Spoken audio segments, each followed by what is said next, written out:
L'art subtil de s'en foutre. Franchement, rien que le titre, ça interpelle, non? Alors, qu'est-ce qui se cache derrière? On va plonger ensemble dans le best-seller de Mark Manson pour comprendre comment il a littéralement dynamité les codes du développement personnel avec une philosophie aussi provocatrice que son titre. Oubliez tout de suite les recettes miracles pour le bonheur éternel. Ce livre, c'est un guide, mais un guide complètement à contre-courant. L'idée, c'est pas du tout d'éliminer les problèmes. Non, l'idée, c'est d'apprendre à choisir ceux qui valent vraiment le coup qu'on s'y intéresse.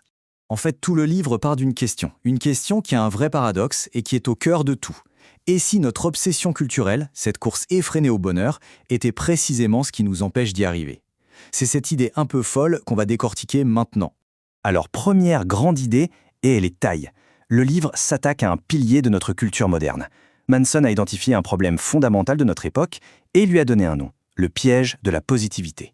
Et c'est vrai, il suffit d'ouvrir les réseaux sociaux ou de regarder la pub, tout, absolument tout nous pousse à être plus heureux, plus riche, plus beau, plus performant. On est saturé d'injonctions à la perfection. Le problème, c'est que cette fixation sur le positif ne fait qu'une chose, elle nous renvoie en pleine figure tout ce qu'on n'est pas et tout ce qu'on n'a pas. Et ça nous embarque dans ce que l'auteur appelle la boucle infernale. Et ce concept est juste brillant. C'est quand on se sent mal, et qu'ensuite on se sent mal de se sentir mal. On est anxieux et on se met à angoisser à propos de son anxiété. C'est un mécanisme que je pense tout le monde connaît. On se juge pour ses propres émotions, ce qui ne fait que les amplifier. Un vrai cercle vicieux qui nous bouffe toute notre énergie. Ce qui nous amène à une idée totalement contre-intuitive. La loi de l'effort inverse. En gros, plus on cherche à être heureux, plus on se sent insatisfait. Plus on veut avoir confiance en soi, plus on devient anxieux. C'est un paradoxe, mais c'est en acceptant les expériences négatives qu'on ouvre la porte au positif. Le point crucial, il est simple. Il faut arrêter de fuir. À partir de ce constat, le livre déconstruit un premier grand mythe de notre société. Cette idée que la vie devrait être une quête pour éviter la souffrance à tout prix. Pour illustrer ça, Manson utilise une histoire que tout le monde connaît, celle du Bouddha, un jeune prince surprotégé dans son palais qui ne connaissait rien de la misère du monde. Le jour où il sort, sa découverte de la souffrance humaine est un choc, bien sûr, mais c'est surtout une révélation. La douleur, ça fait juste partie de l'existence. On ne peut pas y échapper. Et c'est là le point fondamental. La souffrance, qu'elle soit physique ou psychologique, ce n'est pas une anomalie, ce n'est pas un bug. C'est une feature, comme on dirait aujourd'hui. C'est un mécanisme biologique qui est utile, c'est un signal qui nous pousse à agir. Vouloir l'éliminer complètement, c'est comme vouloir ne plus jamais sentir la douleur d'une brûlure. C'est juste dangereux. Du coup, la véritable clé du bonheur, selon Manson, ce n'est pas du tout une vie sans problème. D'ailleurs, ça n'existe pas. Non, le bonheur, on le trouve dans le processus de résolution des problèmes. Il s'agit de trouver des défis qu'on aime, qu'on prend plaisir à relever. Bon, après avoir redéfini la place de la souffrance, Manson s'attaque à un deuxième mythe, et celui-là, il est tout aussi tenace. Cette pression constante qu'on a tous d'être extraordinaire. Internet, les médias.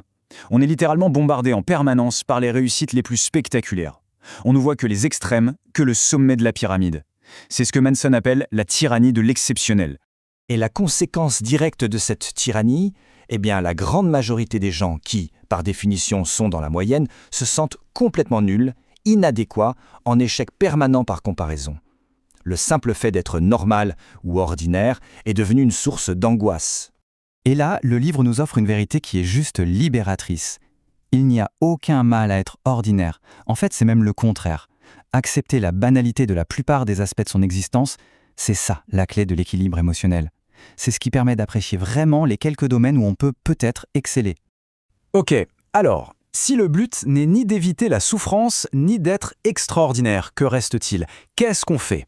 Eh bien, on arrive ici au cœur du réacteur, au cœur de la philosophie du livre, l'art subtil de choisir ses combats, de décider où on met son énergie et son attention. Et pour illustrer ça, il y a un exemple parfait. Prenons deux destins quasi similaires. D'un côté, Dave Mustaine, viré de Metallica. Il crée Megadeth, un groupe au succès phénoménal, mais il s'est toujours vu comme un raté. Pourquoi? Parce que son critère de réussite, c'était être plus grand que Metallica. De l'autre côté, Pete Best, viré des Beatles juste avant l'explosion. Il a choisi une autre valeur, une vie simple, une famille, et il a dit être plus heureux comme ça. Tout est une question de la règle avec laquelle on mesure son propre succès. Et ça change complètement la perspective. Tout le monde veut la récompense, le succès, la photo au sommet de la montagne. Mais la vraie question, la plus importante, c'est quel effort, quelle douleur, quel sacrifice on est prêt à accepter pour y arriver. Le plaisir, il est dans l'ascension, pas seulement au sommet. On arrive au bout de cette analyse et on peut maintenant assembler les pièces du puzzle pour comprendre ce qu'est vraiment cet art subtil de s'en foutre. Parce que le mot subtil est important, ce n'est pas aussi simple que ça en a l'air. En fait, il y a 3 subtilités fondamentales. La première, s'en foutre, ça ne veut pas dire être un sociopathe indifférent à tout. Non. Ça veut dire être à l'aise avec le fait d'être différent et choisir ses priorités. Deuxièmement, pour pouvoir se foutre de l'adversité, des petites galères, il faut avoir quelque chose de plus important qui nous tient à cœur, une valeur qui sert de boussole. Et enfin, troisièmement, on choisit en permanence ce qui nous importe. La maturité, au fond, c'est juste apprendre à faire ses choix de manière plus sage, plus réfléchie. Au final, toute la philosophie de ce livre nous renvoie à une seule et unique question. Il ne s'agit pas de trouver le bonheur, mais de choisir les problèmes qui vont donner un sens à sa vie. La question n'est plus comment être heureux, mais plutôt quelle est la lutte qui en vaut la peine. Et c'est peut-être ça finalement, la véritable clé d'une vie bien vécue.